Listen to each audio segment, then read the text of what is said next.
Moi, à la base, je vivais juste ici, au 3e étage du 191 rue Béliard. Donc tous les matins, j'ouvrais mes volets et je tombais sur cette gare. Et en fait, je rêvais pas mal sur ce bâtiment, je fantasmais beaucoup. Et régulièrement, Vincent nous parlait de cette gare et on la voyait de leurs fenêtres.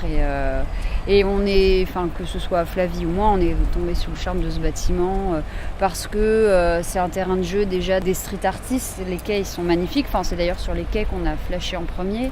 Là en plus il fait beau, ils sont fleuris et c'est comme ça tous les étés.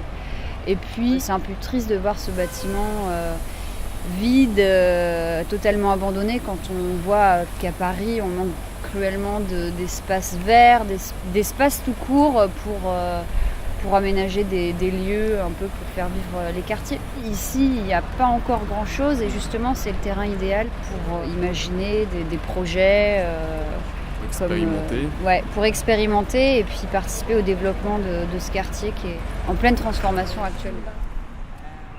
J'ai remarqué que le commerce qui occupait les lieux à l'époque était en train de fermer et allait être expulsé. Le bâtiment avait été racheté par la ville de Paris 1 an plus tôt. Un appel à projet allait être relancé dans les semaines, mois à venir pour en faire un lieu culturel. C'était un hasard incroyable. J'en ai tout de suite parlé à mes 2 collègues Céline et Flavie. Et donc là, on a décidé de se lancer dans l'aventure. Et c'est comme ça qu'on a monté en fait le collectif du hasard ludique. Le hasard ludique, ce sera donc un lieu culturel, un lieu de vie avec une grosse programmation artistique.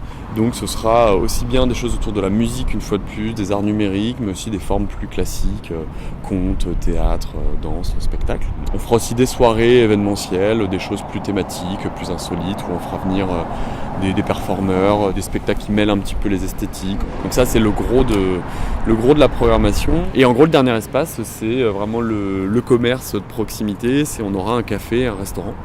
Et du coup le restaurant sera à l'arrière du bâtiment et les gens auront vraiment une vue sur ces voies qui sont complètement insolites et que les gens connaissent pas quoi.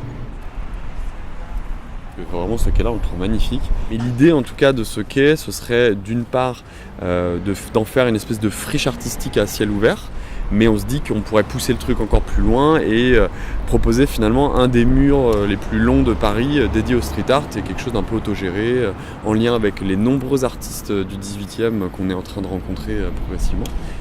Finalement, on a 30 ans devant nous, puisqu'on signe un bail avec la ville de Paris de 30 ans. Donc on veut se refuser aucune possibilité. Donc effectivement, avec ce statut de lieu culturel, on pourra se permettre un peu toutes les folies et toutes nos envies. Et Dieu sait qu'on en a beaucoup.